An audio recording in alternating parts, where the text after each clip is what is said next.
Shalom Bapak Ibu. Apa kabar? Luar biasa ya. Tema bulan ini dari LRCC adalah tentang sacrifice ya, atau pengorbanan. Nah, saya ingin coba share beberapa hal yang simple tentang sacrifice. Tapi begini Bapak Ibu, bicara tentang pengorbanan itu teorinya gampang. Tapi memang mempraktekannya itu tidak mudah dalam kehidupan. Ya. Nah, saya tidak pernah lupa dengan kata-kata dari seorang, menurut saya ini orang besar. Karena besarnya bukan karena duitnya, besarnya bukan karena fasilitasnya, tapi memang hatinya besar. Jadi memang begini Bapak Ibu semua, Tuhan itu cari orang yang biasa saja, tapi hatinya yang luar biasa. Tuhan tidak pernah cari orang luar biasa loh Bapak Ibu ya. Tuhan itu cari orang yang biasa saja, tapi hatinya luar biasa. Seperti misalnya begini, doa itu biasa saja, tapi dampaknya luar biasa. Jadi doa tidak usah dibikin yang aneh-aneh begitu, agamawi lah, spektakuler. Jadi doa itu biasa, tapi dampaknya yang luar biasa. Seperti Tuhan cari orang biasa, tapi hatinya luar biasa. Nah, ada satu orang yang biasa kelihatannya, tapi hatinya luar biasa. Namanya Mother Teresa, Ibu Teresa. Yang pernah dengar nama orang ini pasti tahu dampaknya hebat Bapak Ibu ya. Nah dia pernah berkata begini, dalam hidup ini jangan takut untuk memberi. Ya saya ulangi, dalam hidup ini jangan takut untuk apa Bapak Ibu? Memberi. Tapi please jangan memberi dari kelebihan, percuma. Memberilah justru dalam kekurangan. Saya waktu merenung kata-kata ini saya berkata wow. Ya kan? Makanya saya tidak setuju ini, saya nggak setuju. Kalau orang berpikir begini, ya kalau ada yang nggak setuju dengan saya nggak apa-apa juga. Cuman saya nggak setuju. Kadang-kadang ada orang berpikir begini, kaya dulu baru memberkati, nggak usah. Kalau kehidupan Tuhan yang kaya ada pada kita, kita pasti memberkati. Nggak perlu menunggu sukses dulu untuk jadi berkat. Sorry ya, kalau kaya dulu untuk memberkati nanti belain Tuhan, Tuhan nggak perlu dibela. Ya kan? Jadi begini, saya pastikan saya tidak perlu kaya dulu untuk melayani. Kalau saya tahu bahwa kehidupan Tuhan yang kaya ada pada saya, ya saya akan melayani. Gak ada alasan untuk saya tidak melayani. Nah prinsip-prinsip begini Bapak Ibu, kalau kita tidak luruskan, ya susah ngomong sacrifice, nanti teori saja. Ya, nah saya nanti akan berikan beberapa prinsip sederhana. Tapi ternyata kata worship, penyembahan, itu memang asalnya dari pengorbanan. Jadi ada sebuah prinsip begini Bapak Ibu, prinsip ini sederhana. Ada hukum namanya hukum yang pertama dan utama. Jadi kalau mau tahu sesuatu itu awalnya, ya harus kembali ke hukum itu. Misal, untuk kita tahu siapa kita, manusia, ya harus kembali ke Kejadian 1 ayat 26. Ya, bahwa kita ini diciptakan dengan pola gambar. Katakan gambar Bapak Ibu. Jadi manusia itu diciptakan dengan pola gambar, yaitu mewakili Tuhan. Ya, makanya hati-hati dalam hidup karena kita itu membawa gambar. Ya, orang kalau dengar nama begini, Rubin Ong, itu yang ada di gambarnya dia apa? Kalau ada yang di gambarnya orang, janganlah dia penipu dia. Ya dia hati-hatilah kalau deketin orang kaya pengen dapat proyek. Nah berarti gambar saya rusak kan. Nah saya makanya hati-hati dalam kehidupan karena begini, kita itu menampilkan gambar Bapak Ibu ya. Karena saya lagi sedih begini sekarang, gambar yang ditampilkan orang Kristen kadang-kala berantakan. Ini keprihatinan kita bersama. Misalnya ya Bapak Ibu kalau dengar kata Starbucks, yang ada di gambar kepala kita apa Starbucks? Loh, yang suka minum di Starbucks pasti tahu lah. Pit, kamu kan kayaknya memberi persembahan terus buat Starbucks kayaknya ya. Nah, waktu kita dengar kata Starbucks, yang ada di gambar kita adalah apa? Pit, kopi. Kalau kita dengar kata Samsung, yang suka pakai smartphone ini pasti tahu. Yang ada di gambar kita, Samsung adalah smartphone, ya kan, produk elektronik, produk IT. Kalau kita mendengar nama misalnya Donita, ya mumpung yang punya ada di belakang. Begitu dengar nama Donita, yang ada di gambar kita adalah, oh iya baju anak. Ya Donita kan baju anak. Waktu kita dengar nama Garuda, yang ada di gambar kita apa Bapak Ibu? Garuda. Pesawat terbang, tapi bisa juga kacang Bit. Ya kacang Garuda kan ada juga ya. Jadi waktu orang dengar nama sesuatu ada gambarnya Bapak Ibu. Nah pertanyaan saya, waktu orang dengar kata gereja, yang ada di gambarnya dia apa gereja? Nah jawabannya terserah kita, cuman satu kali saya menangis. Karena begini, ini dia Bapak Ibu semua. Satu teman saya lagi khotbah di satu daerah kecil. Ini daerah kecil ini. Waktu dia khotbah, 1 jam sebelum khotbah, dia datang dulu ke gereja itu. Nah teman saya ini penginjil. Jadi kalau kemana-mana suka nginjil. 1 jam sebelum ibadah, jadi ibadah misalnya mulai jam 8, jam 7 dia sudah datang. Karena dia tahu begini, di gereja itu ada pasar. Jadi dia suka ke pasar. Dia ke pasar, kemudian begini waktu di pasar, dia nginjilin satu ibu pedagang itu, kue kecil Bapak Ibu ya. Jadi waktu diinjilin, ibu ini terbuka hatinya untuk Tuhan. Nah teman saya ngomong begini, Bu, gini aja Bu, supaya ibu bertumbuh, ibu kan nggak jauh dari gedung gereja. Jadi ibu datang saja ke situ. Ya ini pedagang kue kecil. Jadi ibu datang saja, kan selesai ibu dagang, masih ada ibadah siang, kira-kira ada ibadah jam 11-an begitu ya. Jadi ibu kan jualan dari pagi, jadi siangnya ibu bisa ibadah di gereja itu. Tahu nggak Bapak Ibu jawabannya ibu ini? Dia ngomong begini tiba-tiba, janganlah, saya malu ke tempat itu karena begini, di situ kan pakaiannya bagus-bagus dan mobilnya bagus-bagus. Saya nggak punya pakaian bagus untuk pergi ke gedung itu. Jadi buat dia gambar waktu dia mendengar kata gereja adalah orang-orang yang bajunya bagus-bagus dan mobilnya bagus-bagus. Jadi saya nggak layak untuk masuk ke tempat itu. Saya begitu mendengar ini Bapak Ibu, saya terpukul. Bayangkan, kalau kita mendengar kata gereja, oke, kita mungkin berpikir begini, oh ya gereja adalah tempat persekutuan, gereja adalah saling menerima satu dengan yang lain. Tapi kenyataannya banyak orang di luar sana, begitu dengar kata gereja, berpikirnya begini, tempat orang yang bajunya bagus-bagus, yang mobilnya bagus-bagus. Jadi saya nggak layak untuk masuk ke tempat itu. Saya begitu mendengar ini, saya berkata, wow. Ya, kalau kita cuek, masa bodoh lah Pak Rubin. No, buat saya ini hal yang sangat memprihatinkan. Nah pertanyaan saya, waktu orang dengar nama gereja, brandingnya apa yang ada di luar sana? Starbucks jelas punya branding, kopi. Samsung jelas punya branding, smartphone. Garuda jelas punya branding, pesawat atau kacang. Tapi pertanyaannya, gereja brandingnya apa yang akan kita keluarkan di luar sana? Nah saya ingin mengajak kita, salah satu yang harusnya gereja tampilkan adalah memang pengorbanan. Nah coba kita lihat Kejadian pasal 22, ayat yang pertama sampai ayat yang ketiga. Saya akan sodorkan beberapa hal tentang prinsip pengorbanan. Yang ini harusnya jadi image-nya gereja Bapak Ibu ya. Sebab memang gereja, ini kata penyembahan muncul dari sini. Setelah semuanya itu, jadi terjadi sebuah periode, ada sesuatu yang sudah terjadi ketika Abraham selesai diberkati, dia punya anak perjanjian namanya siapa Bapak Ibu? Ishak. Allah mencoba Abraham, ia berfirman kepadanya, Abraham, lalu sahutnya, ya Tuhan. Ayat yang kedua, firman-Nya, ambillah anakmu yang tunggal itu yang kau kasihi, yakni Ishak, pergilah ke tanah Moria, dan persembahkanlah dia di sana sebagai korban bakaran pada salah satu gunung yang akan kukatakan kepadamu. Kata persembahkan di sini, ini bicara tentang worship sebetulnya. Jadi selalu begini, penyembahan itu paralel dengan pengorbanan. Makanya kalau penyembahan cuma nyanyi, cuma tepuk tangan, enggak lah, bukan ke situ. Karena di mana ada penyembahan, di situ pasti ada pengorbanan. Sebab kata worship, kata sembah, itu akan menghasilkan beberapa kata dalam bahasa Indonesia kan. Sembahyang, itu kan berasal dari kata dasar sembah, sembahyang. Kemudian apa lagi? Penyembahan. Nah yang ketiga adalah persembahan. Itu pengorbanan itu Bapak Ibu. Jadi kata sembah, kata dasar sembah menghasilkan 3 hal. Sembahyang, kemudian apa lagi? Penyembahan, dan kemudian apa? Persembahan. Itu pengorbanan itu Bapak Ibu. Nah ini kata asli worship, jadi maafkan saya, LRCC jangan tergiring nyembah itu hanya nyanyi, hanya musik bagus, panggung bagus, bukanlah. Ya, kita isunya enggak ke situ lagi Bapak Ibu ya.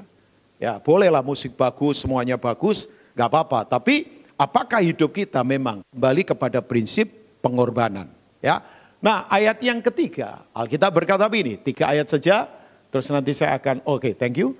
Keesokan harinya pagi-pagi bangunlah Abraham, ia memasang pelana keledainya, memanggil 2 orang bujangnya beserta Ishak anaknya, ia membelah juga kayu untuk korban bakaran itu. Lalu berangkatlah ia dan pergi ke tempat yang dikatakan Allah kepadanya. Nah, dari ayat-ayat ini Bapak Ibu semua, saya akan tarik beberapa prinsip yang sederhana saja tentang pengorbanan atau sacrifice. Yang pertama begini Bapak Ibu, ternyata kalau kita tidak masuk pada pengertian yang benar tentang pengorbanan, maka kita tidak akan mungkin bisa melakukan pengorbanan. Jadi prinsip pertamanya adalah begini, pengertian kita harus kuat. Katakan pengertian yang kuat, 2, 3 Bapak Ibu. Sekali lagi boleh mantap, pengertian yang kuat.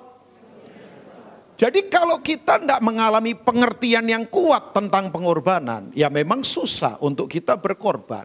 Nah sayangnya Peter, saya lagi prihatin saja satu hal. Movement kita, pergerakan kita sekarang masih mainannya hanya di perasaan, bukan di pengertian. Ya kan? Saya lagi prihatin saja karena kita ini kalau nggak hati-hati masih mainannya di perasaan, bukan di pengertian. Ya, misalnya begini Bapak Ibu, ada orang yang begini, kalau merinding atau kemudian lega waktu kebaktian, merasa bahwa, oh saya dilawat Tuhan. Nah, kalau kita hanya masih mainannya di perasaan, kurang pengertian, nanti begini Bapak Ibu, kehidupan kita tidak akan kuat. Sebab begini, perasaan kita dipengaruhi oleh apa Bapak Ibu? Perasaan dipengaruhi apa? Vin, perasaan dipengaruhi apa Vin? Kamu kan biasa nyatet khotbah pasti pewahyuannya banyak itu. Dari cara memandangnya dia penuh pewahyuan, ya kan? Enggak, dia menolong kita sekali. Karena sebetulnya kan semua apa sih namanya khotbah-khotbah kan saudara diberkati ya dengan tulisannya Devin ya. Semua dapat ya? Semua dapat ya? Ya itu sangat memberkati. Vin, perasaan kita dipengaruhi apa sebetulnya? Hah? Kedagingan. Jawabannya rohani sekali ya. Sangat dalam kedagingan. Tapi betul banget. Perasaan kita, Vin, betul dipengaruhi oleh panca indera. Yaitu meraba, merasa, mendengar, mengecap, mencium. Coba.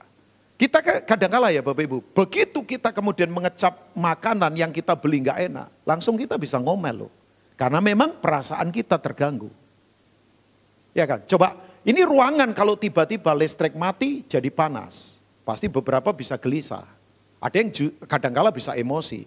Karena begini, situasi di luar mempengaruhi kita. Nah yang saya kaget lagi sekarang memang, setan itu luar biasa.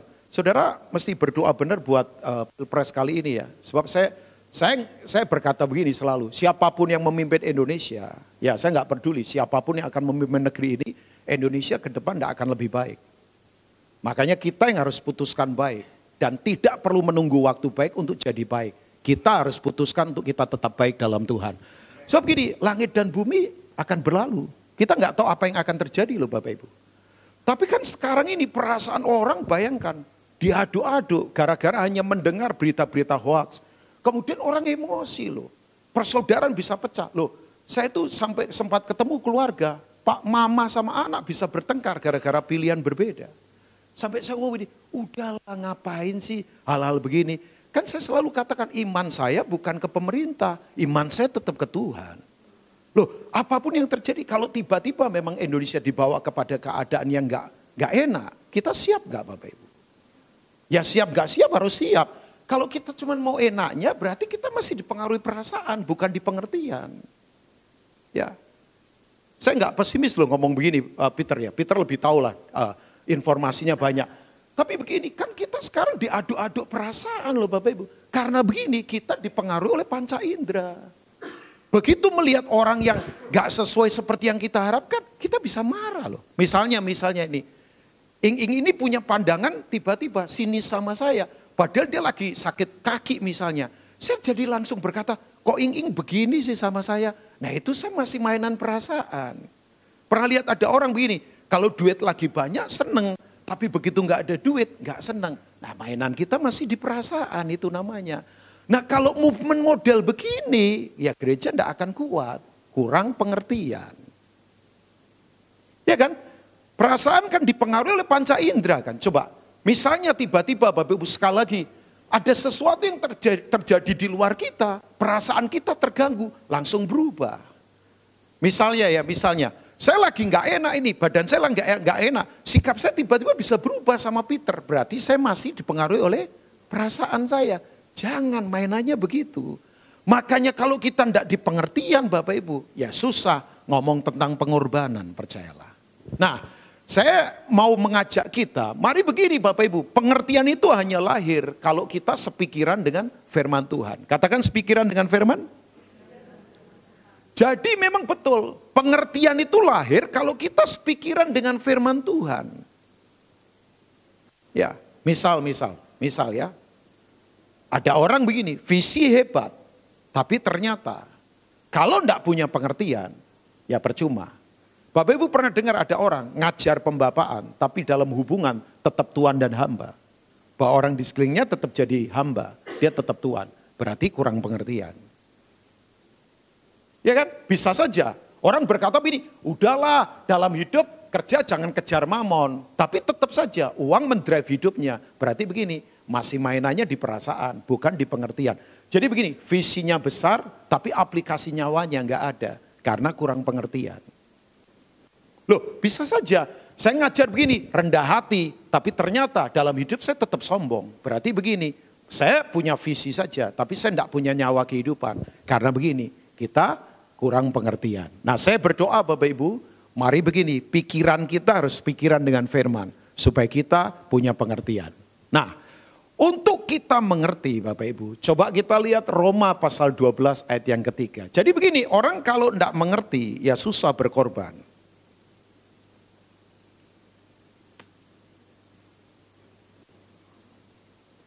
Roma 12 ayat yang ketiga.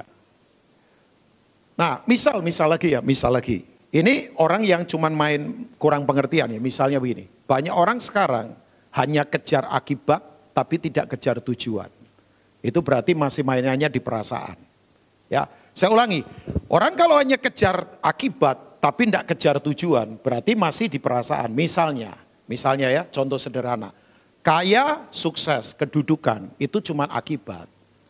Tujuannya apa? Yaitu untuk menjadi serupa dengan Kristus. Jadi saya beritahu, boleh orang kaya, boleh orang sukses. Tapi kalau tidak mengejar tujuan serupa dengan Kristus, nanti begini, berkorban susah. Nah, kalau orang mengejar tujuan, ketika mengalami masalah nggak apa-apa. Masalah akan jadi fasilitas untuk dia serupa dengan Kristus. Kira-kira. Kalau nggak salah, ini tahun berapa kok jadi lupa? Oh, 2019. Tapi election saya tidak lupa, 17 ya Peter ya. Jadi 17 April jangan ada yang pergi dulu ya, nyoblos dulu. Ya, jadi tolong yang 17 April jangan pergi dulu. Saya dalam kehendak Tuhan tanggal 17 April akan ke Australia untuk layani retreat. Tahu enggak?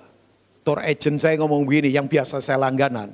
Pak Rubin ada tiket murah jam 6 pagi. Saya ngomong jam 6 pagi murah. Saya ngomong saya nggak mau ambil. Setelah itu mahal loh. Nggak mau ambil. Pokoknya saya mau setelah nyoblos saya baru ambil. Tapi beda loh, nggak apa-apa. Kan saya punya bapak yang kaya. Ya, jadi saya tetap setelah nyoblos baru saya terbang sama istri saya. Itu ditawarin begitu. Saya nggak tahu itu godaan setan atau bukan ya. Nggak lah.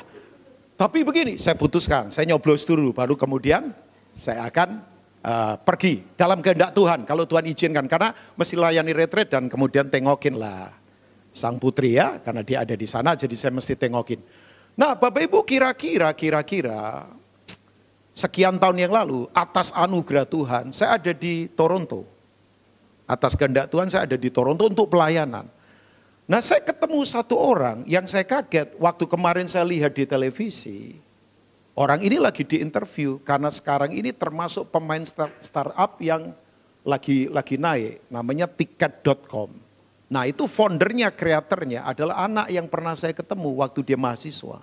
Namanya Gary. Ya, jadi founder dari tiket.com adalah dia. Iklan-iklannya bagus sekarang. Jadi saya nggak sengaja waktu saya lihat kemudian di televisi, dia lagi diinterview di Metro TV. Karena ini salah satu unicorn yang jadi kebanggaannya Indonesia. Kok bahasa saya sekarang jadi ke situ ya? Ya nggak kalah lah sama calon presiden yang satu ya, saya nggak kalah. Nah, ya. Ini karena bergaul sama. Jadi waktu saya tanya, Ger, kamu mau balik ke Indonesia? Oh balik Kak Rubin. Tujuannya apa? Saya kaget. Dia berkata begini, saya mau melakukan kehendak Allah di Indonesia. Nah, Saya bersyukur karena begini, anak ini sekarang memang enggak main-main. Jangan lihat cuman sisi suksesnya dia sekarang. Tiket.com sudah terkenal di mana-mana. Karena kalau enggak salah, memang sekarang suntikan dana dari luar biasa. Ini anak biasa saja dulunya, biasa saja. Makanya tadi saya katakan, Tuhan itu cari orang yang biasa saja, tapi hatinya luar biasa. Tuhan enggak cari orang yang luar biasa, percayalah. Buat apa luar biasa, hatinya biasa. Tuhan cari orang biasa yang hatinya luar biasa. Tapi orang seperti ini harus punya pengertian. Makanya Bapak Ibu, jangan main di perasaan terus. Nanti kita susah berkorban. Perasaan itu begini, terganggu karena panca indera. Misal yang tadi saya katakan, Budi ini lagi gak enak badan. Kok tiba-tiba sikapnya sama saya gak ramah, padahal dia gak enak badan. Saya langsung bisa terganggu kalau saya pakai perasaan. Budi jangan-jangan pahit sama saya ini. Perasaan itu. Makanya jangan kejar akibat, kejarlah tujuan. Jadi kaya, sukses, kedudukan itu akibat. Kalau belum ya nggak apa-apa, wong itu cuma akibat. Kejarlah tujuan. Sebab kalau hanya mengejar akibat, Bapak Ibu main perasaan terus. Memberi kalau sudah kaya, memberi kalau sudah kuat. Lah sampai kapan? Nah yang lagi susah, nggak usah marah. Susah itu hanya fasilitas saja. Kan kita punya tujuan serupa dengan Kristus. Yang setuju katakan amin. Makanya kalau movement kita, nah sayangnya gereja itu sekarang bawa orang main perasaan terus. Panggung bagus, musik bagus, lampu diredup-redupkan. Orang digiring perasaannya dicampur aduk terus. Nah kurang pengertian kita. Makanya jujur ya, sorry ya, gereja boleh gede-gede tapi kropos sekarang. Untuk memberi nggak berani. Memberinya ya begitu-begitu, sorry ya. Orang memberi bukan lagi jumlah nominal uang. Orang memberi dari kedalaman hati. Nominal terbatas, hati itu lain. Makanya tadi saya katakan, tidak perlu kaya dulu untuk memberkati. Saya tantang yang muda-muda di sini. Tidak perlu kamu sukses dulu baru melayani. Kalau kamu tahu bahwa kehidupan Tuhan yang sukses ada pada kita, tidak ada alasan untuk tidak melayani. Saya melayani dan tidak punya apa-apa. Sekarang pun saya belum punya apa-apa. Bahkan saya tidak punya apa-apa. Semua milik Tuhan kok. Oh iya, saya punya apa? Enggak. Enggak lah, pelayanan saya juga enggak punya. Tempat ini pun yang punya kan leader-leader yang lain. Punya Tuhan. Ya, mestinya begini. Kalau kita ada pada pengertian, Bapak Ibu, lain-lain. Kok marah saya? Enggak lah, enggak marah lagi. Masa marah? Enggak, pandangan saudara kok kayaknya melihat saya marah. Enggak lah, saya enggak marah. Mari begini, punya pengertian yang kuat. Katakan pengertian yang kuat. Nah pengertian kuat itu lahir dari sepikiran dengan firman. Makanya kalau tidak sepikiran dengan firman, susah, perasaan terus. Ya itu yang tadi saya katakan. Kalau lagi senang baru pelayanan. Begitu tidak senang tidak mau pelayanan. Perasaan.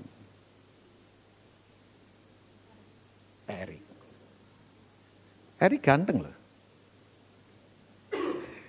Kamu mau khotbah Erik? Oke, nah ini dia Bapak Ibu.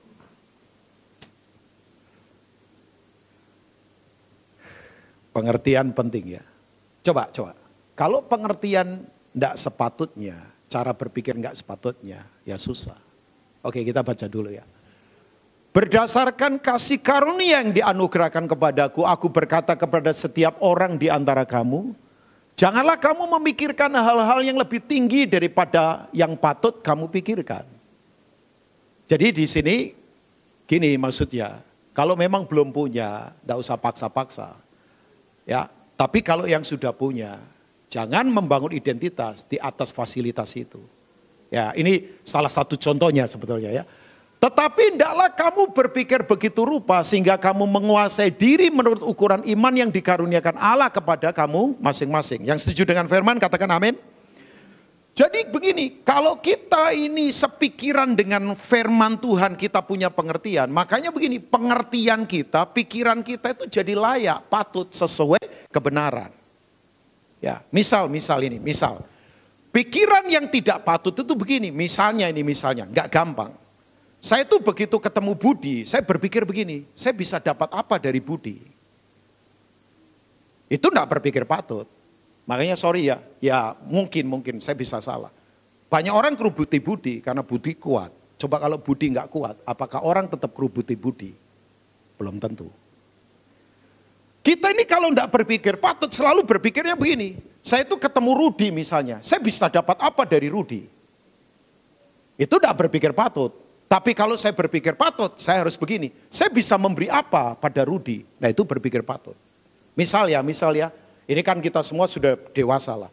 Kenapa pria kalau lihat wanita selalu berpikirnya seks? Kenapa wanita kalau lihat misalnya barang nggak tahan? Karena begini, kelemahan pria di seks, kelemahan wanita di sini sih nggak ada. Kelemahan wanita biasanya di uang, ya kan? Makanya betul, ini saling manipulasi semua karena tidak berpikir patut. Makanya kalau orang tidak berpikir patut, selalu berpikirnya begini, saya dapat apa dari persahabatan ini? Seharusnya kan begini, saya bisa memberi apa dari persahabatan ini? Itu butuh pengertian Bapak Ibu. Jarang sih sekarang diketemukan orang yang kualitasnya kayak Timotius. Yang berpikirnya hanya untuk kepentingan orang lain. Loh, kalau saya bisa memberi apa buat Budi, bukan hanya bicara soal barang fasilitas. Budi barang fasilitas punya. Tapi mungkin yang Budi nggak punya apa? Support kehidupan, teguran. Ya, teguran dalam dasar kasih. Makanya Bapak Ibu, kalau orang menegur kita dengan kasih, jangan disepelekan Bapak Ibu. Orang seperti itu nggak punya kepentingan. Hanya orang punya kepentingan yang selalu berpikir, saya dapat apa? Makanya orang seperti ini, sorry ya, yes man, cuman cengengesan terus di muka, tapi kemudian menipu di belakang. Ya buat apa? Itu berarti nggak punya pengertian.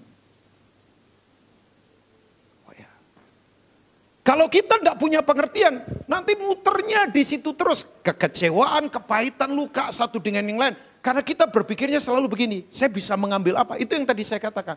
Mengapa ya pria kalau ketemu wanita selalu berpikirnya seks? Itu nggak berpikir patut sebetulnya. Harusnya tidak begitu. Kalau kita berpikir rupa yang kuat, berpikir begitu rupa sesuai firman. Satu kali saya duduk dengan satu pengusaha. Bapak Ibu tolong jangan lihat orang dari besarnya perusahaan, kita kecewa. Sebab banyak orang yang gede-gede tapi perlu ditolong, perlu diberi. Ini pengusaha Bapak Ibu. Usia sudah kira-kira waktu itu, sekarang udah 75. Waktu ketemu saya waktu itu usia kira-kira 62 tahun. Bapak Ibu tahu, stres ini orang. Padahal sebetulnya dia, asetnya luar biasa. Saya duduk di rumahnya dia, di sebelah poolnya dia, kolam renang. Itu rumah plus halaman total di daerah Pondok Indah, 1,3 hektar. Itu kira-kira saya ketemu dia hampir 15 tahun lebih yang lalu. Rumahnya itu segede, maksudnya rumahnya tidak segede itu ya. Bangunannya gede rumahnya tapi halamannya lebih luas lagi. Palem-palem yang top-top dari Timur Tengah, dari Papua dia tanam di situ karena dia penggemar palem. Terus seluruh rumahnya pakai barang antik yang dia beli dari Eropa. Kontaineran itu dia beli. Lantainya saja itu kalau nggak salah udah usianya sekian puluh tahun. Nah, ini suka barang-barang antik Bapak Ibu. Kamarnya dia total, karena saya diajak naik, ada kira-kira 8 kamar. Per kamar ukurannya 6 kali 8, gede banget. Saya kebelet kencing, begitu mau ke toiletnya salah satu kamar, jadi nggak kebelet karena saking bagusnya. Jadi kencing saya sendiri sampai tahu diri, nggak mau mengotori di situ, coba bayangkan, ya kan? Memang ini orang desopit, jadi merasa sungkan loh, mau kencingin kok mewah begitu kan? Sampai wah, tapi kasihan Bapak Ibu, sebab gini, punya satu-satunya anak, tinggalin dia, istrinya tinggalin dia karena tidak tahan. Kasar Bapak Ibu, kasar. Itu ngobrol sama saya bawa 2 beceng, dia tunjukkan pada saya pistol, dibawa. Terikat obat Lexotan, penenang jantung, dosis tinggi. Dokter sudah ngomong begini, Bapak kalau enggak minum ini, Bapak akan gila. Karena sudah masuk ke darah katanya, sarafnya terganggu. Dan Bapak Ibu tahu enggak, dia kecewa dengan banyak orang. Termasuk kecewa dengan beberapa pelayan. Karena orang kalau ketemu dia berpikirnya begini, saya bisa dapat apa dari orang ini? Memang kaya raya. Dia banteng kardus di depan saya, sampai saya kaget. Itu kopi saya sampai agak muncrat sedikit ya. Mulut begini kan, dia banteng di depan saya. Bapak pikir ini bikin saya bahagia? Enggak, dijawab sendiri. Dia tanya, dia jawab sendiri. Yang namanya orang stres, ya saya diem saja. Itu pelayanan paling enak, cuma diem saja itu pelayanan paling enak.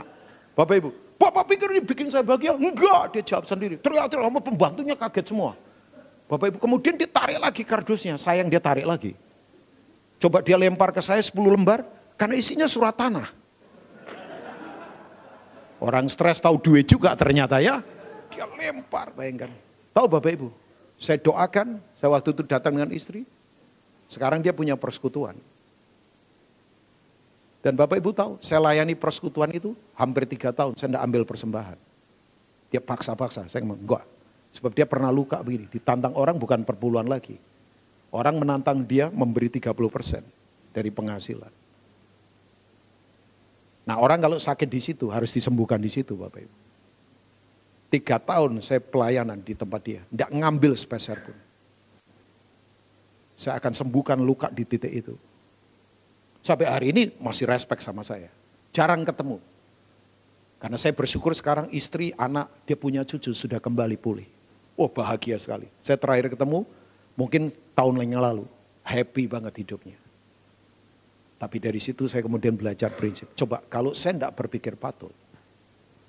Saya berpikir begini, dapat apa? Loh, dia tawarkan saya ruko untuk saya buka gereja. Bapak butuh berapa ruko? Di Gading Serpong ini dia punya puluhan ruko. Termasuk salah satunya pernah dipakai Hanan. Tapi kita bayar kontrak. Hanan awal-awal datang ke Jakarta. Di daerah mana itu?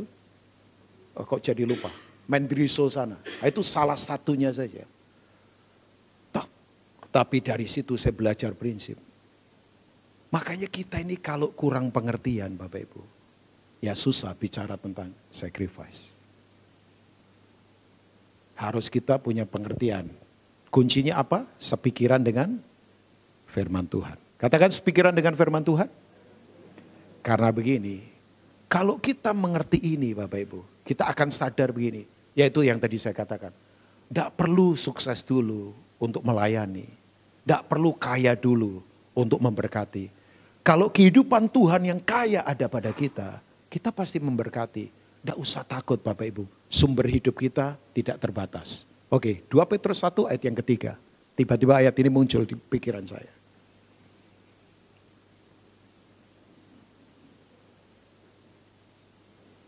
Kalau gereja tidak membangun pengertian, nanti mainnya di perasaan terus. Ya. Coba, kurang apa kita ini? Ya, kurang apa kita ini? Makanya saya tantang hari ini Bapak Ibu, yuk belajar untuk berkorban, memberi. Ya, sekali lagi nggak ngomong uang loh Bapak Ibu. Apa saja, waktu, kehidupan. Percayalah begini, yang diinvestasikan di alam fana pasti menggema di alam kekekalan. Jangan takut Bapak Ibu. Kalau kita menginvestasikan kehidupan di alam fana, kita akan menuai di kekekalan kok, percayalah. Nggak usah takut. Ya, Tuhan kita tidak pernah berhutang. Mari baca sama-sama yuk jemaat yang diberkati 2-3. Karena kuasa ilahinya telah menganugerahkan kepada kita segala sesuatu yang berguna untuk hidup yang saleh. Oleh pengenalan kita akan Dia. Lebih kuat lagi, yang telah memanggil kita oleh kuasanya yang mulia dan apa? Bayangkan semuanya sudah diberikan buat kita. Kurang apa kita ini? Ya, coba. Segala sesuatu yang berguna diberikan buat kita. Kurang apa kita ini? Oke, yang kedua. Kalau kita sudah pada titik punya pengertian yang kuat. Makanya kita akan punya sikap begini. Nah, ini sikap yang saya bangun. Saya lagi belajar. Belum mahir Bapak Ibu ya. Saya lagi membangun sikap begini dari pengertian ini. Bahwa saya ini bukan siapa-siapa. Dan saya tidak akan memiliki apa-apa. Kecuali satu, Yesus. Saya ulangi.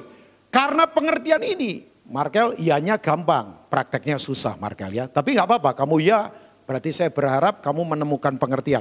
Saya lagi membangun ini dari pengertian ini, saya lagi belajar Bapak Ibu, belum mahir Bapak Ibu. Bahwa saya putuskan untuk saya ini bukan siapa-siapa saya ini. Dan saya tidak akan mau memiliki apa-apa selain Yesus saja. Nah ini pengertian ini saya lagi terus kejar dalam kehidupan. Saya kira-kira atas anugerah Tuhan 2 bulan yang lalu ke Balikpapan. Cuman Andrew nggak temenin saya saja. Sebab dia sudah cinta Gading Serpong kayaknya ya. Nah kira-kira belum ada 2 bulan lah. Kira-kira sebulan lebih yang lalu ya sayang. Saya ke Balikpapan. Nah first time saya pelayanan di satu gereja. Yang ternyata gembalanya asik. Asik banget. Sekarang bersahabat dengan saya. Ya ujung-ujungnya kalau sudah asik begitu. Minta terus saya datang, saya ngomong Pak janganlah, nanti saya jadi cowok panggilan lagi ya. Jadi dia ketawa, Pak Rubin kasih waktulah buat kita. Nah, saya ketemu satu pengerja, seorang tentara Bapak Ibu.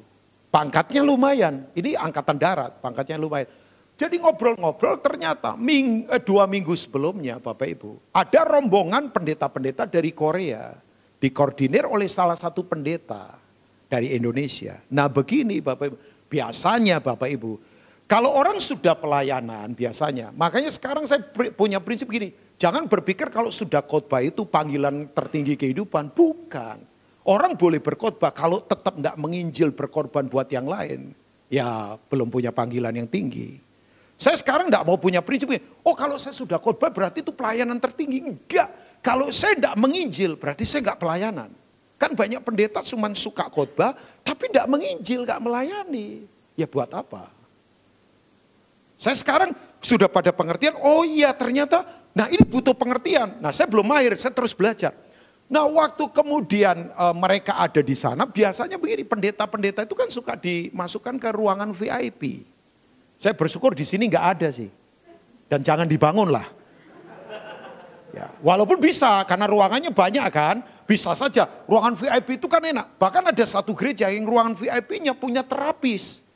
Jadi pendetanya dipijet, ditotok wajah. Wah, luar biasa. Itu servisnya memang luar biasa semua itu ya. Itu perasaan jadi wah gimana begitu ya. Nah Bapak Ibu waktu kemudian ada di ruangan VIP, saya tahu ruangan VIP-nya itu tidak terlalu gede. Tapi ya komplit, makanan, minuman itu komplit di situ. Nah biasanya lagi pujian begitu nanti baru mau khotbah, pembicara baru dibawa ke ruangan untuk khotbah kan. Nah pengurusnya ini ngomong begini sama saya, minggu yang lalu saya dipengaruhi sama satu pendeta ini Pak, yang ngajak rombongan. Nah saya tanya kenapa? Pendeta itu ternyata ya karena ketinggalan rombongan baru nyusul, ruangan VIP penuh. Jadi dia belum bisa masuk. Nah waktu pengurusnya keluar, ini pas pendeta ini masuk. Kemudian ngomong saja nggak bermaksud apa. Iya ruangannya kok penuh ya. Tahu nggak? Pendeta ini tersinggung. Keluar langsung marah. Komplain sama pendetanya. Dia itu nggak tahu siapa saya ya. Kok ngomong begitu. Ini pengurusnya sampai kemudian begini. Luka karena ditegur gembalanya. Loh kok begitu? Wong saya nggak bermaksud. Dia itu keluar cuma ngomong begini. Ini kok penuh ya? Pas kemudian ini pendeta ini masuk, ya kan? Jadi dia dengarnya ruangan VIP penuh, maksudnya dia berpikir begini, saya enggak boleh masuk. Jadi ditegur ini pengurusnya, kamu enggak tahu saya ini siapa ya? Nah Bapak ini ngomong sama saya, ya Pak kalau ketemu orang begini, ngomong saja. Bapak kalau ketemu orang, kamu enggak tahu saya ini siapa, Bapak tinggal dulu saja. Loh dirinya saja dia lupa, apalagi orang lain kan? Jadi Bapak pergi dulu saja, nanti kalau dia sudah ingat diri sendiri, baru diajak ngobrol. Kan orang kalau lupa diri berarti kesurupan. Wong dirinya saja lupa, apalagi orang lain kan. Jadi saya bercanda saja. Dia ngomong, Pak Rubin ini malah biasa bercanda begini. Enggak lah. Nah kemudian dia ngomong begini sama, kenapa kok pendeta bisa begitu ya Pak Rubin? Saya ngomong enggak semua lah. Mungkin dia lagi datang bulan. Padahal cowok loh. Loh maksudnya datang bulan itu mungkin gajian terlambat atau apa kan saya nggak tahu kan. Dia lagi apa begitu. Saya bercanda saja sama dia. Tapi tahu nggak kenapa orang begini tersinggung. Ya susah kalau sudah tersinggung begini ngomong pengorbanan nggak bisa. Makanya tadi saya katakan. Kalau kita tahu kita ini bukan siapa-siapa dan tidak memiliki apa-apa. Ya karakter lain. Loh kita ini siapa sih? Kita memiliki apa? Sorry ya, kalau Tuhan tiup saja, habis. Kota Palu dibangun 40 tahun, hanya dalam 15 menit, gone. Dan sekarang banyak yang stres. Palu 40 tahun, cuman Tuhan tiup saja, gone. Makanya kalau saya lihat orang begini, merasa dirinya siapa dan memiliki apa-apa. Ya kurang mengerti, susah untuk punya karakter kuat memberi. Oke, saya kasih tunjuk Bapak Ibu. Coba kita ke 2 Korintus 8, ini dia. Ini memukul saya begitu hebat dalam kehidupan. Bapak Ibu mari putuskan hari ini. Saya lagi belajar ya, sekali lagi saya ngomong belajar karena saya belum mahir. Bahwa saya bukan siapa-siapa. saya tidak memiliki apa-apa. Sudah. Orang yang punya hati pengertian kuat Bapak Ibu, udah memberi tidak usah dipaksa-paksa. Dan di sini maafkan saya, jangan kita memberi karena terpaksa, jangan. Jangan melayani karena terpaksa, jangan. Jangan karena motif begini, supaya karir naik misalnya. Supaya saya dapatkan sesuatu, jangan. Jangan. Semua harus lahir dari kedalaman. Coba kita belajar dari jemaat ini. 2 Korintus 8 ayat 1 sampai mungkin ayat yang ketiga saja. Jocang masih ada di belakang enggak? Jo, maju ke depan main-main piano. Sebentar saya selesai.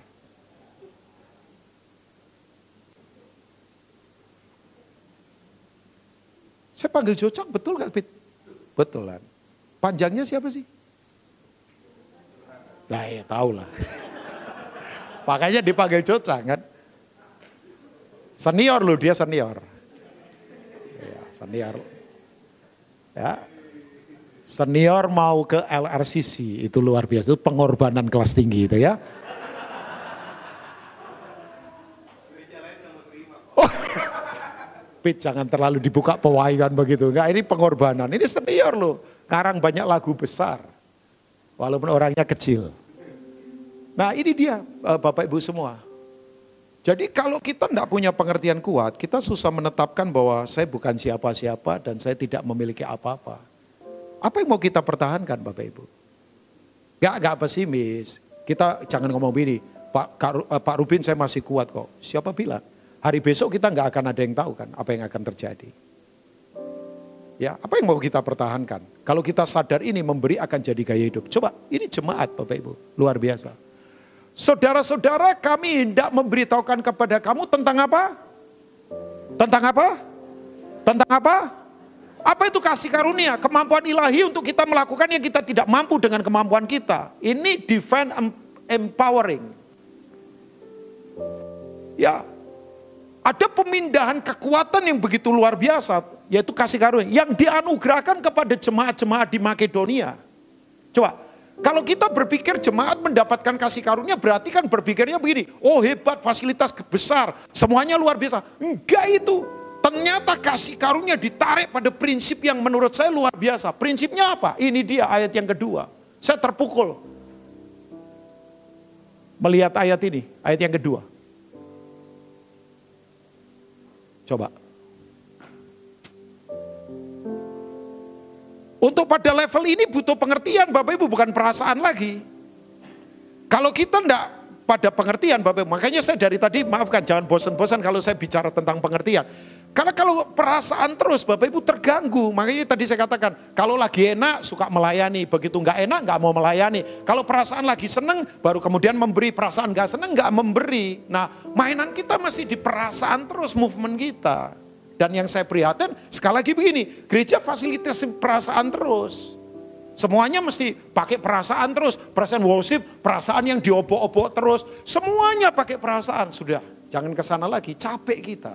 Karena perasaan dipengaruhi panca indera, penglihatan, penciuman, kemudian apalagi pendengaran, dan kemudian perabaan, masih di situ terus. Jangan, kita mesti kepada pengertian. Coba bayangkan, selagi dicobai dengan berat, dalam pelbagai penderitaan, sukacita mereka meluap. Wow. Dan meskipun mereka sangat apa Bapak Ibu? Namun mereka kaya dalam kemurahan. Sorry ya, ada banyak orang kaya, kekayaannya mengganggu dia untuk memberi. Sementara ada orang miskin, kemiskinannya tidak mengganggu dia untuk memberi. Saya ulangi lagi. Ada orang kaya, kekayaannya mengganggu dia untuk memberi. Sementara ada orang miskin, kemiskinannya tidak mengganggu dia untuk memberi. Saya ulangi, ada orang kaya, kekayaannya mengganggu dia untuk memberi. Sementara ada orang miskin, kemiskinannya tidak mengganggu dia untuk memberi. Kasih karunianya ada di mana?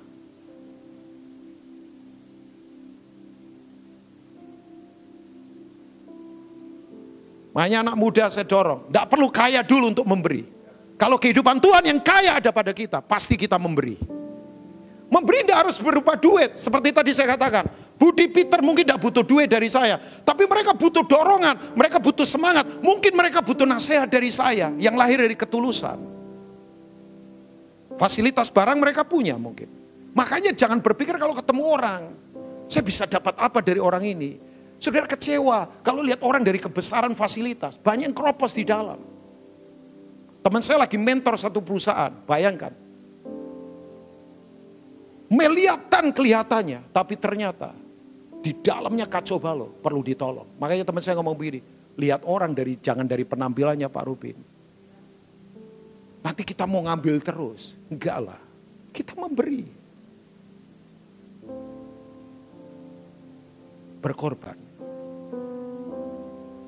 Saya ketemu orang, cantik penampilannya, tapi kayak mayat hidup. Duit enggak kurang. Saya ngomong sama istri saya, kasihan ya. Harus diberi. Sekarang sudut pandang saya tiba-tiba berubah pada hal ini. Makanya waktu kemudian Markel kasih saya tema ini. Oh ya, perlu pengertian yang kuat. Aku bersaksi bahwa mereka telah memberikan menurut kemampuan mereka. Bahkan apa Bapak Ibu? Melampaui kemampuan mereka. Berarti ini tergantung dari siapa yang mereka percayai. Kalau mereka tidak punya pengertian siapa Tuhan yang mereka percaya, ya susah pada level ini. Saya pun tidak bisa. Makanya tadi saya katakan, jangan memberi dari kelebihan, memberilah dari kekurangan. Saya baru rapat misi minggu lalu, karena ketemu dengan beberapa jaringan termasuk jaringan Makassar. Tahu Bapak Ibu, ada teman saya, pelayanan misinya hebat sebab dia sekarang per bulan itu cover 400 pendeta, per pendeta 3 juta. Ada 400 pendeta yang dia cover. Per pendeta 3 juta, rutin sudah sekian tahun. Ya dia pengusaha cukup kuat. Tapi tahu nggak, dia ngomong begini sama saya, Pak Rubin, saya sekarang kehilangan kesempatan. Loh, kehilangan kesempatan bagaimana? Ya dia ngomong begini, ini saya ngomong enggak sombong ya Pak Rubin ya. Aset saya sudah triliun. Sekarang kalau saya ditantang misalnya memberi kira-kira 500 miliar, saya belum tentu berani. Dulu Pak Rubin sebelum saya punya uang, saya itu bisa berani memberi justru dalam kekurangan saya. Jadi dia ngomong sama saya begini, kata-katanya saya sekarang kehilangan anugerah itu. Makanya dia ngomong, kasih tau anak-anak muda, Pak Rubin, mumpung belum besar-besar, ayo memberi yang terbaik. Saya duduk sambil berkata begini, ini Bapak tadi pagi makan apa Bapak? Dia ngomong, saya sekarang kehilangan kesempatan lagi. Sebab gak mungkin saya bisa kasih 500 miliar, walaupun aset saya triliun.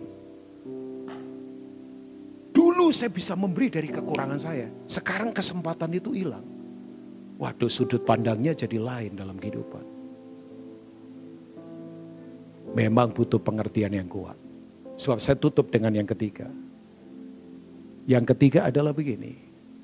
Nyawa dari pengorbanan tujuannya cuma satu. Yaitu misi, gak ada yang lain. Bahwa misi itu punya nyawa memang. Namanya pengorbanan. Jadi misi itu sebetulnya kalau gak punya nyawa pengorbanan, ya gak bisa.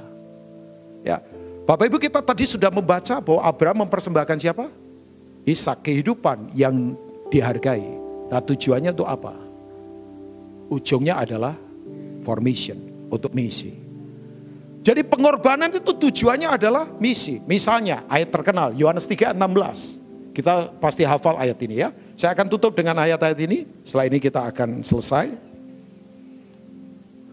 Setelah Abraham mempersembahkan Ishak, maka kemudian nanti kita akan baca kira-kira 2 ayat lagi. Tapi ini, ya ini kan begini. Ini pengorbanan yang ujungnya adalah supaya jiwa-jiwa diselamatkan. Jadi misi itu punya nyawa, namanya pengorbanan. Tujuan dari pengorbanan adalah misi, gak ada yang lain. Ya makanya kita berkorban buat apa? Untuk misi, supaya jiwa-jiwa diselamatkan. Nah, saya ketemu satu misionaris dari Amerika, ngomong begini sama saya, Pak Rubin, kenapa saya rela tinggalkan keluarga saya di, kalau nggak salah di Orlando apa-apa, dia tinggal. Sekarang dia ada di Sulawesi, punya anak 7, ya namanya Yosua. Mereka rawat sendiri, tidak pakai pembantu, tapi tiap hari mereka menginjil. Saya ngomong sama begini, Jos, kenapa Joshua mau repot-repot datang ke Indonesia? Dia ngomong begini, Tuhan panggil memang Pak Rubin. Dan dia pelayanannya ke dalam-dalam Bapak Ibu ya, ke dalam-dalam. Dia ngomong begini sama saya, Pak Rubin, karena saya punya prinsip begini, penginjilan itu hanya bisa dilakukan waktu kita masih hidup di bumi. Sebab nanti kalau sudah di surga, tidak bisa lagi menginjil. Jadi kalau ada privilege paling luar biasa yang Tuhan beri selama di bumi adalah menginjil. Makanya saya akan tetap menginjil sampai kapanpun. Oh, aniaya sering dia ngalami dalam kehidupan. Berkorbannya luar biasa Bapak Ibu. Tapi dia berkata begini, tujuan dari pengorbanan cuma satu, misi memang. Sebab Alkitab berkata, karena begitu besar kasih Allah akan dunia ini, sehingga ia telah apa? Mengaruniakan anaknya yang tunggal, pengorbanan ini. Supaya setiap orang yang percaya kepadanya tidak binasa, melainkan apa? Beroleh hidup yang kekal. Oke, kita ke Kejadian pasal 22 tadi. Saya akan tutup dengan ayat yang ke-16 sampai ayat 18. Jadi setelah Abraham kemudian begini, mau menyembelih Ishak, kemudian surga stop. Ya, kita tahu bahwa kemudian diganti oleh seekor domba jantan yang tanduknya tersangkut belukar. Itu gambaran dari penebusan. Nah ini dia, Tuhan berkata begini, katanya kata Tuhan, aku bersumpah demi diriku sendiri. Coba, kalau sampai Tuhan berkata begini, karena begini, sudah tidak ada yang melebihi Tuhan kan. Makanya dia bersumpah demi dirinya sendiri. Ya, ini sebuah hal yang luar biasa.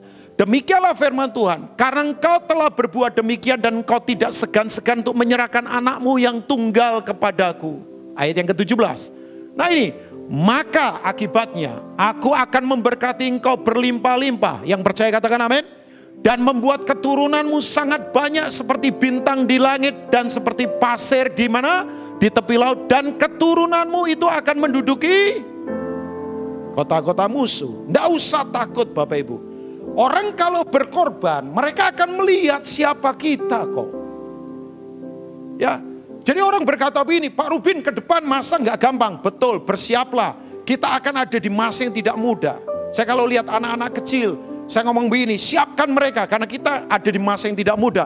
Tapi waktu kita berkorban, gambar Allah ditampilkan. Orang akan melihat siapa Tuhan kita, percayalah. Oke, saya mau tanya dengan jujur, Tuhan kelihatan nggak Bapak Ibu? Oh enggak kan? Tuhan nggak kelihatan. Bagaimana orang bisa melihat Tuhan yang penuh kasih yang tidak kelihatan? Lewat hidup kita yang penuh kasih. Bagaimana Tuhan melihat Tuhan yang mengampuni? Tuhan tidak kelihatan. Orang akan lihat hidup kita yang mengampuni. Yang setuju katakan amin. Bagaimana orang bisa melihat Tuhan yang murah hati Peter? Lewat hidupmu yang murah hati. Orang akan melihat. Makanya gambar apa yang kita tampilkan di bumi sana? Lewat hidup kita yang berkorban. Ya, saya punya teman. Ya, saudara juga punya teman. Nanti dipikir saya saja yang punya teman. Kan maksudnya saya jawab begitu karena saudara juga punya teman lagi ya. Tapi saya punya teman. Nanti kalau mau tanya soal misi, Eli lebih punya banyak info dibandingkan saya. Sebab jaringan misinya dia luar biasa. Eli adiknya Cik Lili. Infonya dia soal misi luar biasa banget. Saya harus banyak belajar dari dia. Serius. Tapi begini Bapak Ibu. Saya punya temannya Eli awalnya. Dia tinggal di satu desa. Tahu Bapak Ibu, orang kalau ditanya, kamu dari mana? Begitu nyebut nama desa itu, langsung diejek. Yang pertama biasanya jarang mandi, karena desa itu tidak ada air, kering. Tapi yang kedua, desa itu terkenal dengan evil spirit, roh setan. Karena begini, kalau tawuran belum ada yang mati, belum berhenti. Jadi ini kalau tawuran itu mesti ada yang mati dulu. Baru berhenti. Teman saya lahir dari situ. Sampai satu kali dia menangis di hadapan Tuhan. Bapak Ibu saya kaget. Dia sekarang ubah desa itu. Desa itu jadi subur karena Tuhan. Dan yang luar biasa begini. Saya ketemu. Akhirnya beberapa preman yang ada di situ. Sekarang mulai dilatih sama dia. Tahu Bapak Ibu, ada satu orang ngomong begini. Udahlah Pak, Bapak pindah kepercayaan saja. Karena Bapak kalau di tempat kita layak dapat surga loh. Ya, Bapak layak dapat surga. Teman saya menjawab begini. Teman saya menjawabnya enteng banget. Teman saya ngomong begini, udah kan. Bapak pernah lihat surga belum? Belum.